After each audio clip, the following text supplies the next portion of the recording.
কাছাৰৰ বৰখলা ৰায়পুৰত শোকাবহ ঘটনা সংঘটিত হৈছে। নিয়ন্ত্ৰণ হেৰুৱাই বৰাক নৈত পৰিল এখন অল্টো গাড়ী। মাতৃকন্যাসহ নিখোজ হৈ আছে অল্টোখন আৰু অল্টোখনৰ সন্ধানত SDRFে চলাই আছে অভিযান।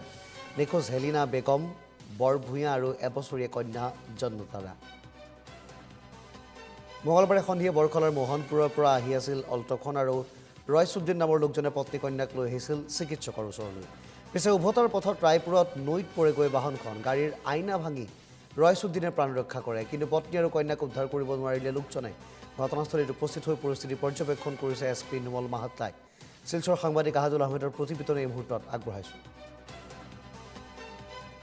জিলাৰ বৰখলা বিধানসভা সমষ্টিৰ ৰায়পুৰত এক ভয়ংকৰ দুৰ্ঘটনা সংঘটিত হৈছে। এখন অল্টো বাহন নিয়ন্ত্ৰণ হেৰাই বাগৰি পৰিছে বৰাক নৈত। আৰু মই বৰ্তমান উপস্থিত আছো ৰায়পুৰ অঞ্চলত, বৰখলা ৰায়পুৰ অঞ্চলত, আৰু এই স্থানতেই এই ভয়ংকৰ দুৰ্ঘটনা নিচাৰ বাগত সংঘটিত হৈছে।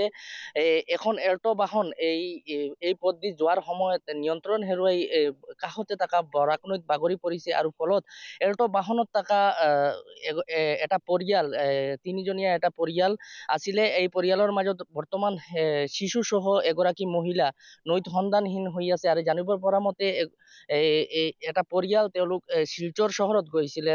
বৰখলা মোহনপুৰ অঞ্চলৰ এটা পৰিয়াল তেওঁলোক এই শিলচৰ চহৰত ডক্তৰ দেখাবলৈ গৈছিল, আৰু ডক্তৰ দেখাই নিচাৰ বাগত ঘৰত উভতি যোৱাৰ সময়ত এই ভয়ংকৰ দুৰ্ঘটনা সংঘটিত হৈছে। আৰু নিয়ন্ত্ৰণ হেৰুৱাই এই স্থানৰ পৰা নিয়ন্ত্ৰণ হেৰাই অল্টো বাহনখন কাষতে থকা আপোনালোকে দেখি আছে এই বৰাক নৈত বাগৰি পৰে, আৰু ফলত বাহনখনত থকা এগৰাকী পুৰুষ সহ এজন মহিলা আৰু এঘাৰ মহীয়া এগৰাকী কন্যা শিশু আছিলে। আৰু বৰ্তমান অৱস্থাত এই শিশু সহ মাতৃগৰাকী এই নৈত সন্ধানহীন হৈ আছে। গোটেই নিশা আৰক্ষী সহ SDRF বাহিনীয়ে বৰাক নৈত সন্ধান চলাইছে, যদিও এতিয়ালৈকে এই দুগৰাকী মহিলা আৰু কন্যাৰ তেওঁলোকে সন্ধান ওলাব পৰা নাই।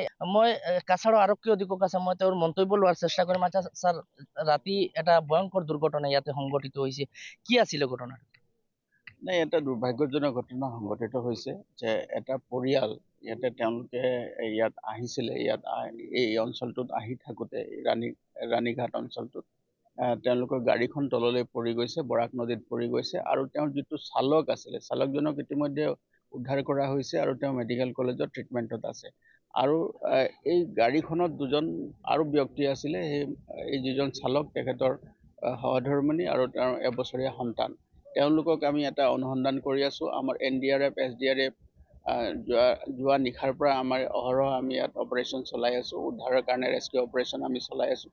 হয়, নিশ্চয়কৈ এটা ভয়ংকৰ দুৰ্ঘটনা, যি ঘটনাই এক শোকাকুল পৰিৱেশৰ সৃষ্টি কৰিছে সমগ্ৰ অঞ্চলত। আৰু এই অঞ্চলত, ৰায়পুৰ অঞ্চলত এই ঘটনাটো সংঘটিত হৈছে। এই পথ দি এই বাহনখন যোৱাৰ সময়ত হঠাৎ নিয়ন্ত্ৰণ হেৰুৱাই বাগৰি পৰে। কাষতে থকা আপোনালোকে দেখি আছে এই বৰাক নৈত বাগৰি পৰে, আৰু ফলত বাহনৰ ভিতৰত এটা পৰিয়াল আছিলে, তিনিজনীয়া এটা পৰিয়াল আছিলে। আৰু এই পৰিয়ালটোৰ মাজত যিগৰাকী ৰয়ছুদ্দিন নামৰ লোক আছিলে, তেওঁ কোনোমতে তেওঁৰ নিজৰ প্ৰাণ ৰক্ষা কৰি বাহনৰ পৰা ওলাই আহিছে, যদিও বাহন সহ বৰ্তমানলৈকে নিখোজ হৈ আছে, নৈত নিখোজ হৈ আছে তেওঁৰ পত্নী আৰু তেওঁৰ এবছৰীয়া কন্যা। আৰু গোটেই নিশা কাছাৰৰ আৰক্ষী অধীক্ষক ইয়াতে উপস্থিত হৈ তেওঁ নিজে SDRF আৰু NDRF বাহিনী লৈ তেওঁ সন্ধান চলাই গৈছে, যদিও বৰ্তমানলৈকে এই দুগৰাকীৰ কোনো সন্ধান লাভ কৰিব পৰা নাই আৰক্ষীয়ে। আৰু এই মৰ্মান্তিক এই ঘটনাক কেন্দ্ৰ কৰি দেখা গৈছে যে সমগ্ৰ অঞ্চলজুৰি এক শোকাকুল পৰিৱেশৰ সৃষ্টি হৈছে। আৰু জানিব পৰা মতে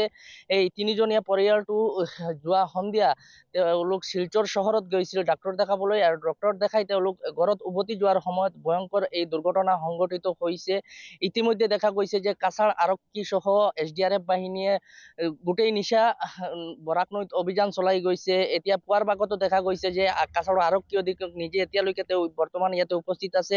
এতিয়ালৈকে নৈত অভিযান চলাই গৈছে, যদিও বৰ্তমানলৈকে কোনো সন্ধান লাভ কৰিব পৰা নাই।